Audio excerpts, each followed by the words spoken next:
আজকে তো আমি এই হেলিকপ্টার আঁকানো ছবিটি দিয়ে রাজু এবং রাজুর বাবাকে বোকা বানাবো। তাড়াতাড়ি করে এই কাগজগুলো ছিঁড়ে টিনের বাক্সতে রেখে দিই, কেউ দেখার আগে তাড়াতাড়ি করে এই বাক্সটা পানিতে ফেলে দিতে হবে। যা যা এই বাক্স তাড়াতাড়ি করে রাজু এবং রাজুর বাবার কাছে চলে যা। আরে বাবা বাবা, আমাকে একটা হেলিকপ্টার কিনে দিবা, আমি না হেলিকপ্টার উড়াবো। আরে রাজু, এখন আমি তোকে কিভাবে হেলিকপ্টার কিনে দিই? এখন তো আমার কাছে কোনো টাকা নেই।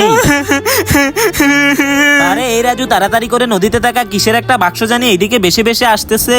আরে হ্যাঁ বাবা, তাড়াতাড়ি করে গিয়ে এই বাক্সটা নিয়ে আসো। আরে হ্যাঁ রাজু, আমি যাচ্ছি, আমি বাক্সটা নিয়ে আসতেছি, তুই উপরেই থাক। এই তো বাক্সটা নিয়ে নিলাম, দাঁড়া আমি এখনই উপরে আসতেছি। বাবা তুমি তাড়াতাড়ি করে উপরে এসে এই বাক্সটা খোলো, দেখি এই বাক্সের ভিতরে কি আছে।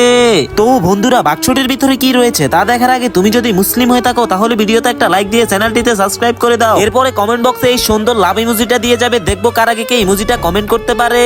আরে দেখ রাজু, এই বাক্সটির ভিতরতে একটি রিমোট কন্ট্রোল হেলিকপ্টার দেওয়া আছে। আরে হ্যাঁ বাবা, আজকে তো আমি অনেক মজা করে এই হেলিকপ্টারটা উড়াবো। হা হা হা, কি মজা বাবা, তুমি তাড়াতাড়ি করে আসো।